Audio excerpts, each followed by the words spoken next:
अस्सलाम वालेकुम।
Não, mas que é.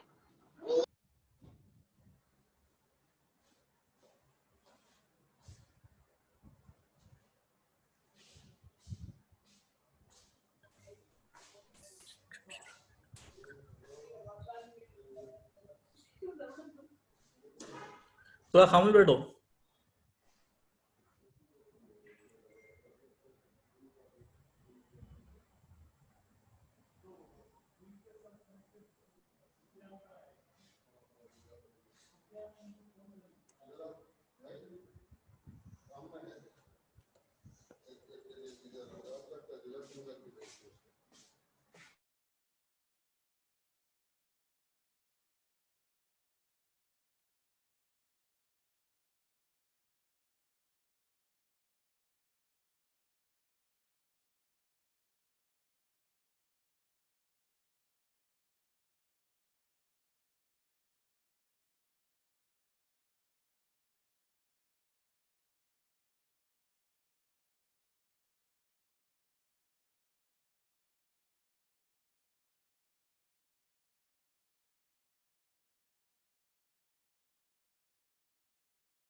Hello, अस्सलाम वालेकुम।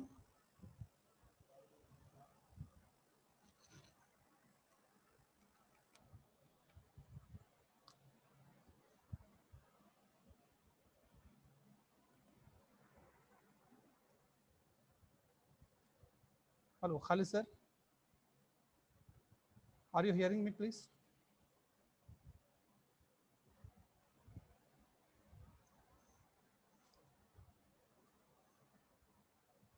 We welcome to all of you.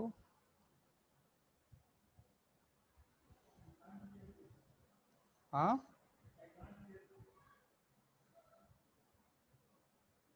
Everybody can listen to me. Actually मैं सबको म्यूट कर चुका हूँ.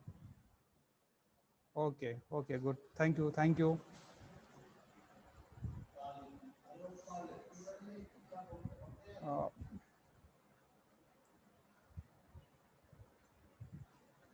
Today's class will take by Khalid Qureshi sir. As you see on WhatsApp text message. So almost many students join us.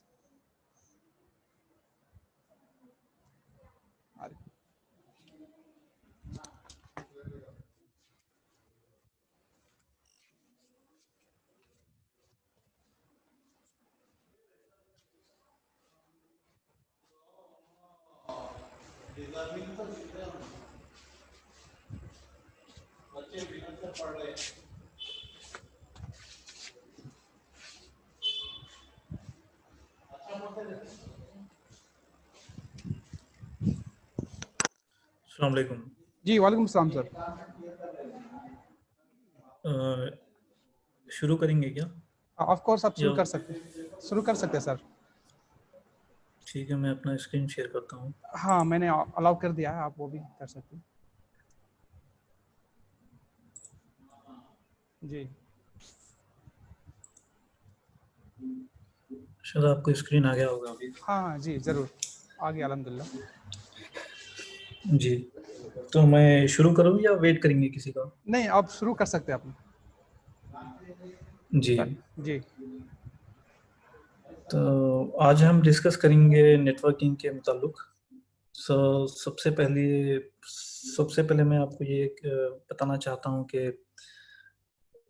Networking किसे कहते हैं। जैसे कि नेटवर्किंग का मतलब है,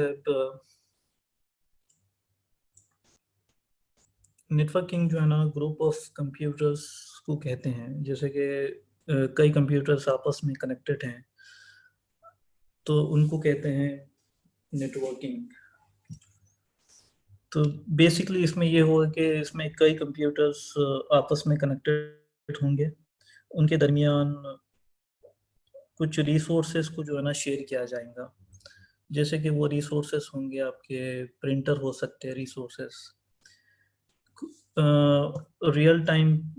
शायद आपको पता होगा कि जैसा कि रियल टाइम में कंपनीज में जो है ना कई कंप्यूटर्स आपस में जो है ना कनेक्टेड होंगे। जैसे कि यहाँ पे आप देख सकते हैं, ये कंप्यूटर्स हैं, ये कंप्यूटर्स और ये सर्वर्स हैं। तो ये जितने भी कंप्यूटर्स हैं, तमाम के तमाम कंप्यूटर्स एक दूसरे के साथ कनेक्टेड हैं। तो बेसिकली अगर हम डिफाइन करना चाहते हैं कंप्यूटर नेटवर्क्स को, तो हम इस तरह से डिफाइन कर सकते हैं कि ये group of computers which are connected together and sharing resources। Resources का मतलब है कि कोई भी रिसोर्सेस हो सकते हैं। जैसे कि मान लीजिए कि एक प्रिंटर है, तो प्रिंटर भी एक रिसोर्स है, तो उसको भी शेयर किया जा सकता है।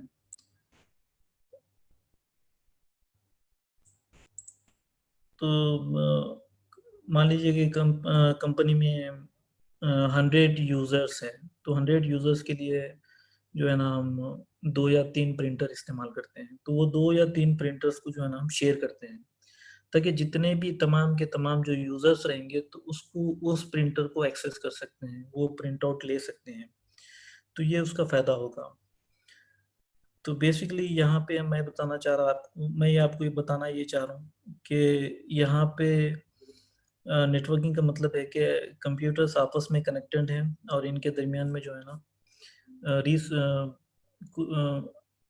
रिसोर्सेस हम जो है ना शेयर करते हैं। अगर इसमें कोई डाउट है तो मुझे आप टेक्स्ट कीजिए। दूसरी चीज़ है कि यहाँ पे दो तरह के मॉडल्स हम इस्तेमाल करते हैं। एक मॉडल है जिसको हम कहते हैं कि वर्क ग्रुप मॉडल, दूसरा जो मॉडल है वो डोमेन मॉडल।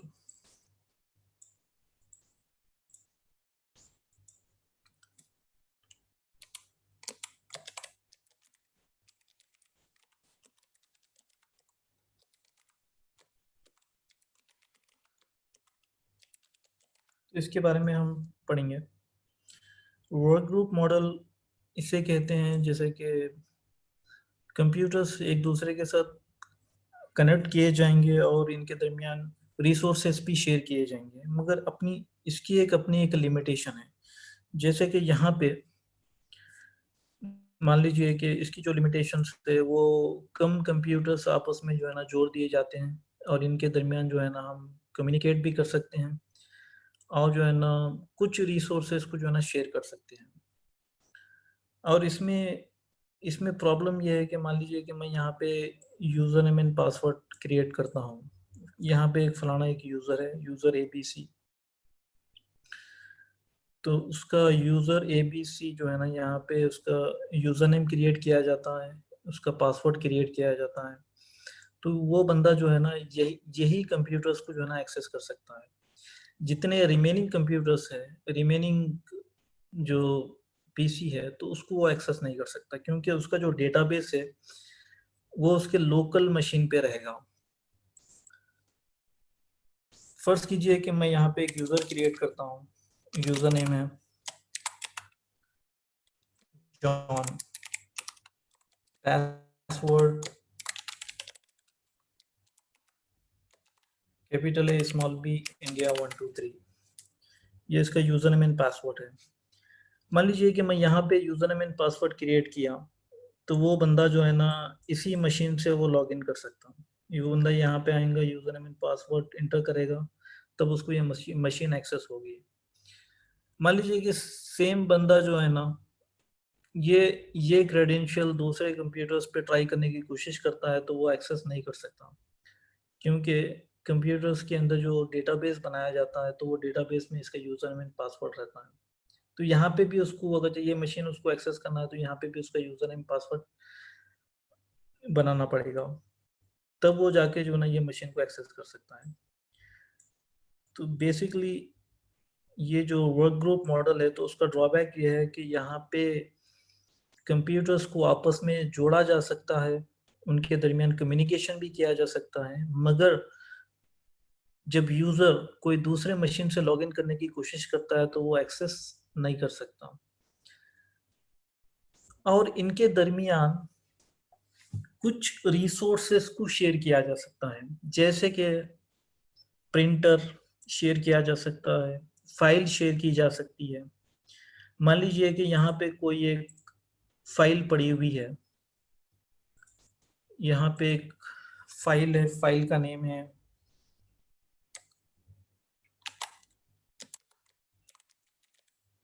अल खैर या जो भी नाम होगा, तो उस नाम से यहाँ पे फाइल शेयर है, फाइल शेयर की जाती है।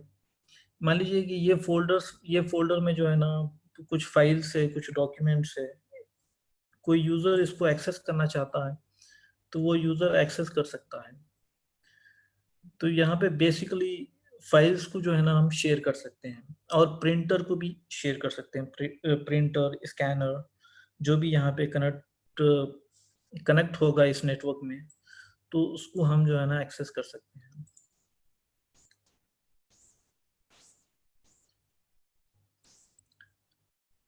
तो बेसिकली मगर इस इसकी दूसरी लिमिटेशन ये है कि ये आमतौर पे इस्तेमाल बहुत कम जगह किया जाता है। जैसे कि मान लीजिए कि कोई एक छोटा सा ऑफिस है जहाँ पे कम यूजर्स है, वहाँ पे आपके मान लीजिए कि वहाँ पे 10 यूजर्स है या 5 या 6 यूजर्स है, छोटा ऑफिस है, तो उस जगह पीयर टू पीयर नेटवर्क या नहीं तो वर्क ग्रुप नेटवर्क इस्तेमाल किया जाता है। दूसरे नेटवर्क के बारे में हम डिस्कस करते हैं। अच्छा, यहाँ पे आप देख सकते हैं ये टोपोलॉजी है पीयर टू पीयर नेटवर्क की। यहाँ पे दो लैप एक कंप्यूटर कनेक्टेड है, ये दो कंप्यूटर है, ये लैपटॉप है, ये जो है ना ईथरनेट हब है। ये डिवाइसेस जो है ना ईथरनेट के ज़रिए से एक दूसरे के साथ जुड़े हुए हैं। तो इस नेटवर्क को हम कहते हैं पीयर टू पीयर नेटवर्क। तो ये नेटवर्क, ये कंप्यूटर इन दोनों से कम्युनिकेट कर सकता है, ये जो है ना इन दोनों से कर सकते हैं। और इन इन इनके दरमियान फाइल्स को शेयर किया जा सकता है, इनके दरमियान प्रिंटर को शेयर किया जा सकता है। चलिए हम दूसरे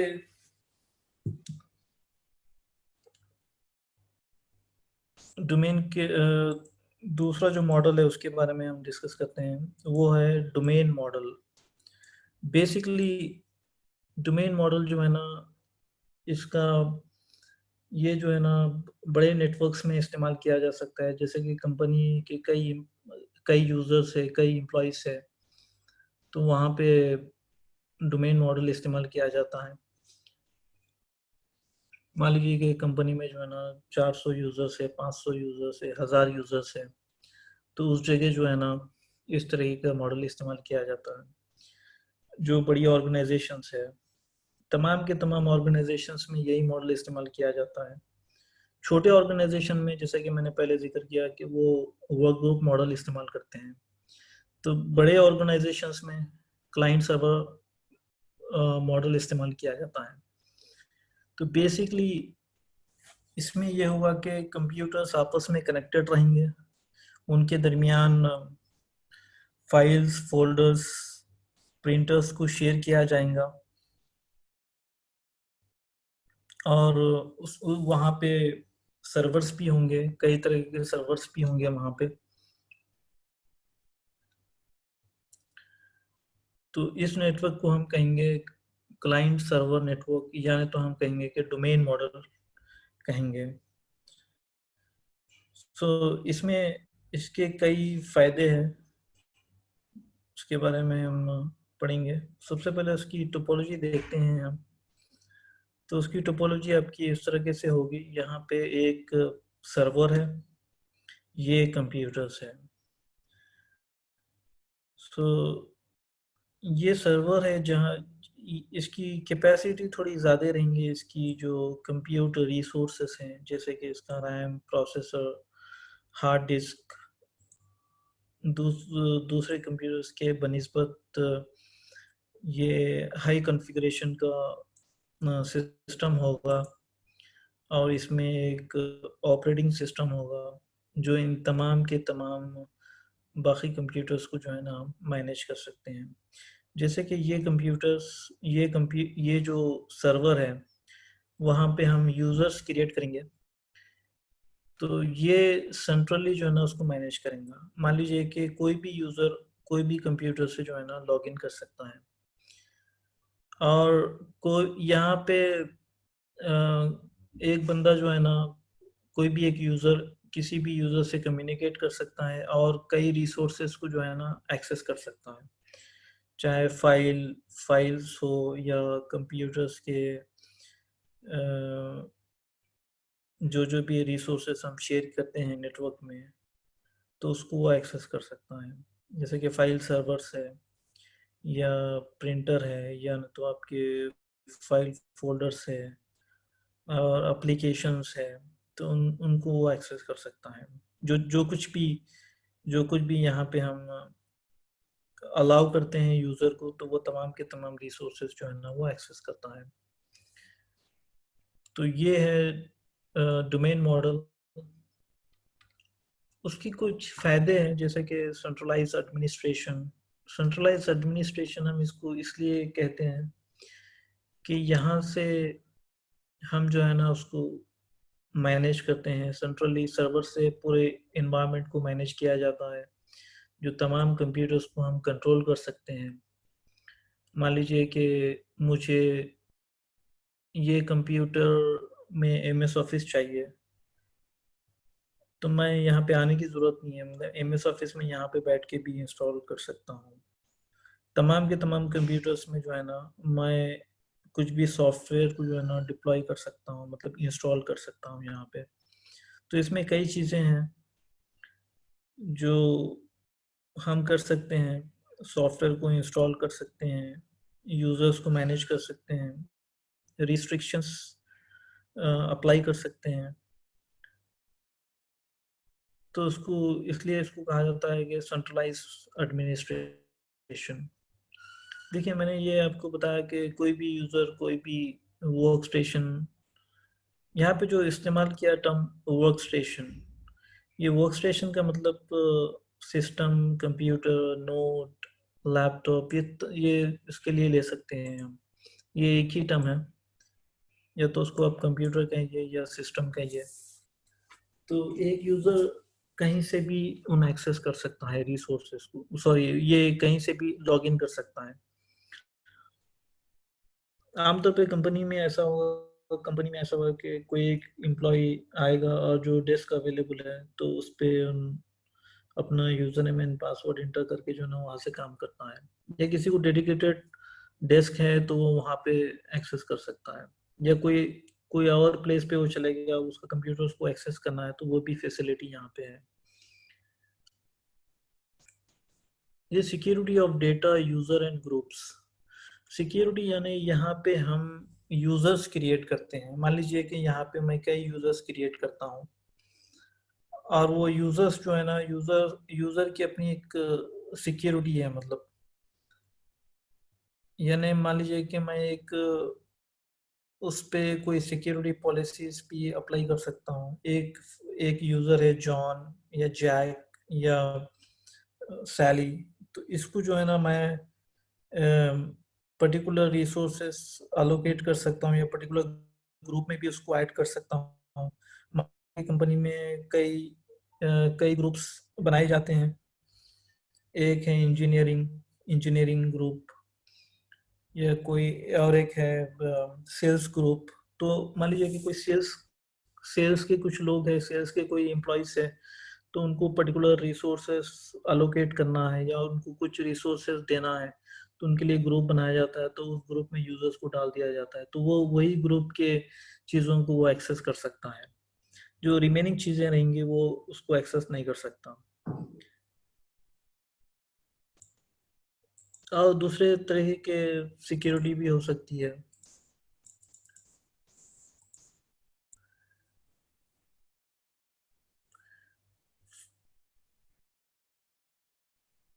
देखिए, ये भी हम डिस्कस कर चुके हैं कि फाइल फोल्डर्स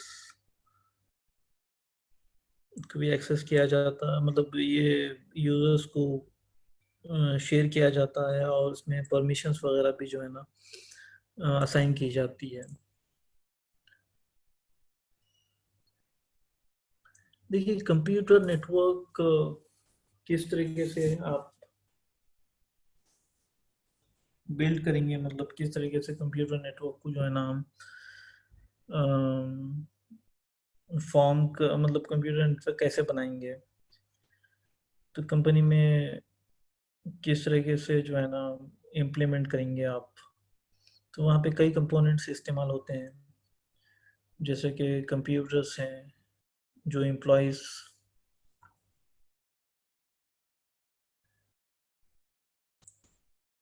हेलो,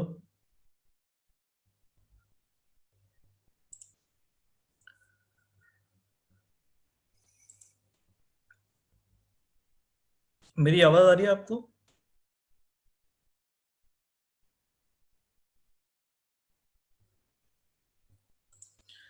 जी।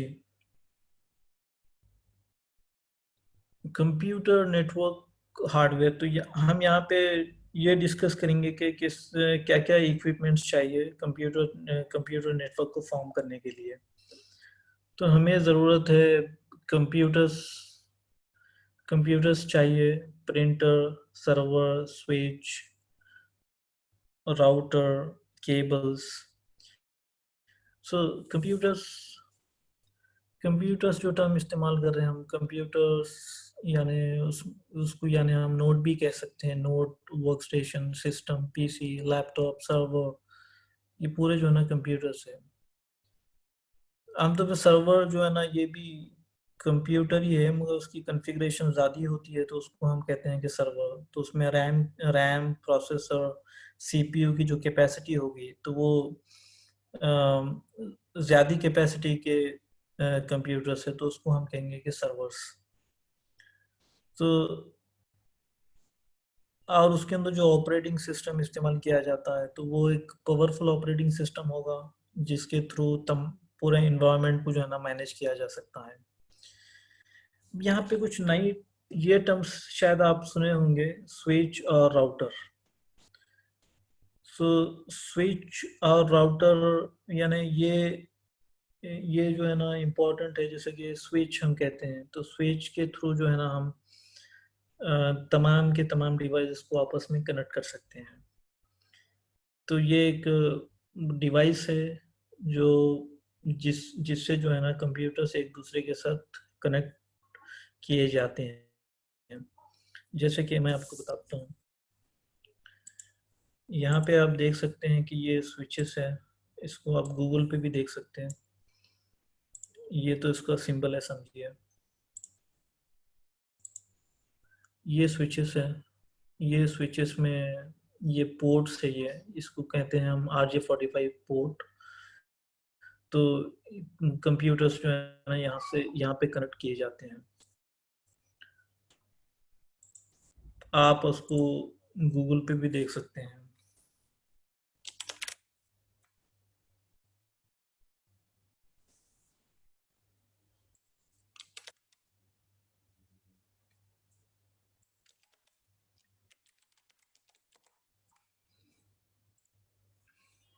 ये स्विचेस है, तो ये इस्तेमाल करते हैं कंप्यूटर्स को कनेक्ट करने के लिए। सो ये कई तरह के स्विचेस हैं।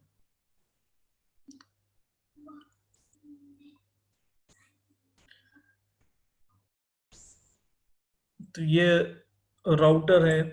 राउटर आमतौर पे ये वाइड एरिया नेटवर्क के लिए इस्तेमाल किया जाता है। मान लीजिए कि एक ऑफिस से दूसरे ऑफिस को कनेक्ट करना है, या नहीं तो या एक ऑफिस से आपको इंटरनेट को कनेक्ट करना है, तब भी हम राउटर इस्तेमाल करते हैं। जैसे कि आमतौर पे आपने देखा होगा, आपकी घर में भी जो है ना छोटे राउटर्स इस्तेमाल करते हैं, जो ACT का कनेक्शन वहाँ पे आके कनेक्ट होगा और वहाँ से इंटरनेट एक्सेस किया जाएगा, और उससे वायरलेस के थ्रू जो है ना हम अपने जो डिवाइस है उसको वो इंटरनेट से कनेक्ट करते हैं। तो ये आमतौर पे इस्तेमाल किया जाता है कंपनीज में, इसको कहते हैं हम राउटर्स। सो ऐसे कई डिवाइसेस है जिसको हम इस्तेमाल करते हैं। तो सबसे पहले है स्विच, राउटर, फायरवॉल,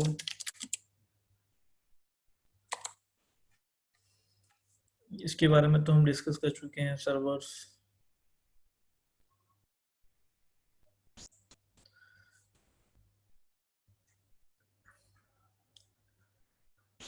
दूसरी चीज है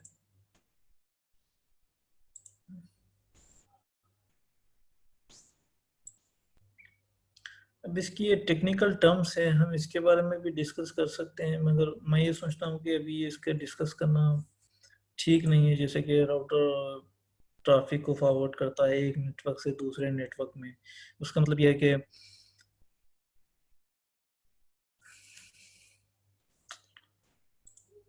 just a second.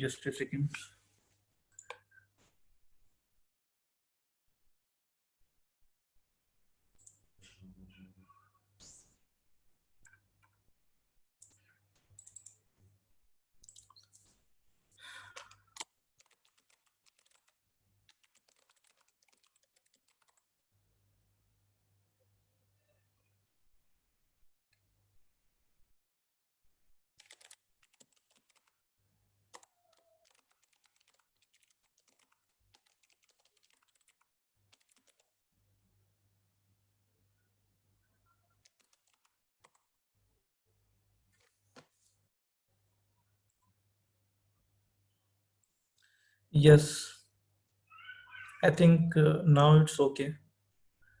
Somebody accessing my mouse control. So let's discuss. तो मैं ये बता रहा था आपको, जस्ट अ सेकेंड.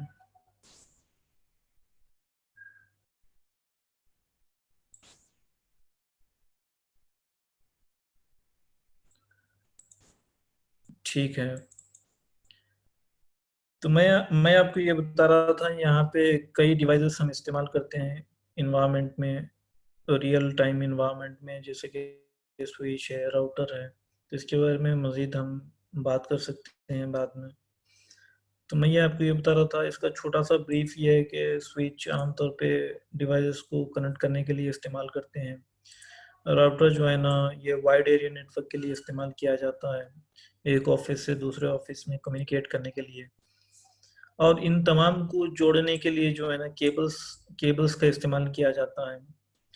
तो ये केबल्स हो सकते हैं Cat6 केबल्स या फाइबर केबल्स का इस्तेमाल करते हैं.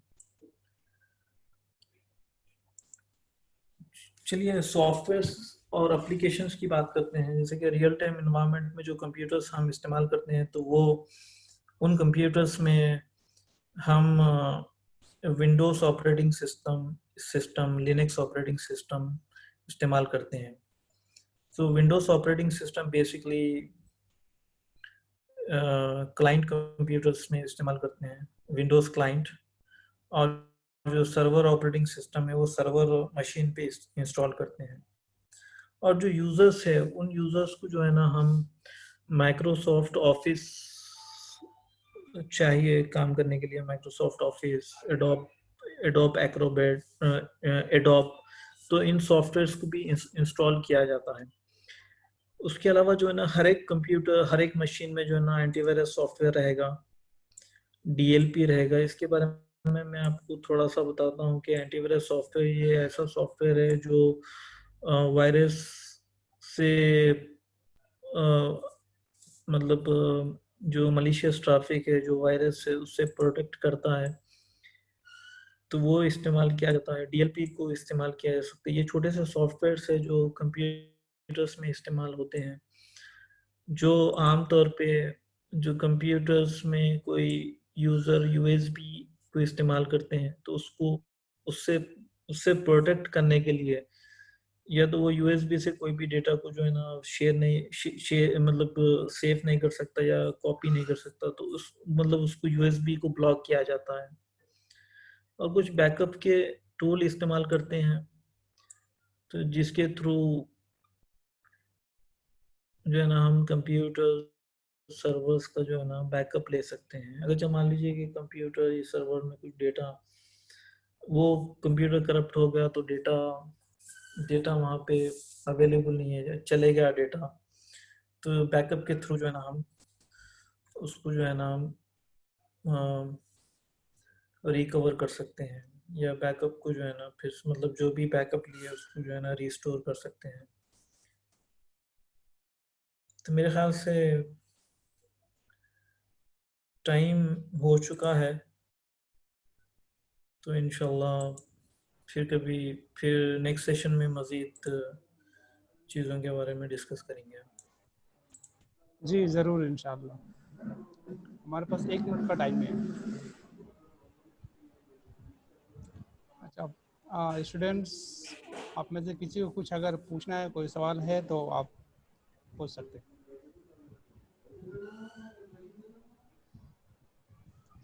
Raise your hand. I will give option to unmute yourself. Have you any questions? Anybody? No. You can raise your hand Yes. or chat or send in message in chat box. Zafar. Okay. You can unmute yourself now. Yes, assalamu alaikum. वालेकुम सलाम जी जनाब. What is the difference between client and server? देखिए, client operating system जो है ना, जहाँ पे user बैठते हैं, मतलब जहाँ पे यूज़र रहते हैं, तो वहाँ पे क्लाइंट ऑपरेटिंग सिस्टम हम इस्तेमाल करते हैं, जैसे कि विंडोज़ विंडोज़ 7 है, विंडोज़ 10 या विंडोज़ 8 ऑपरेटिंग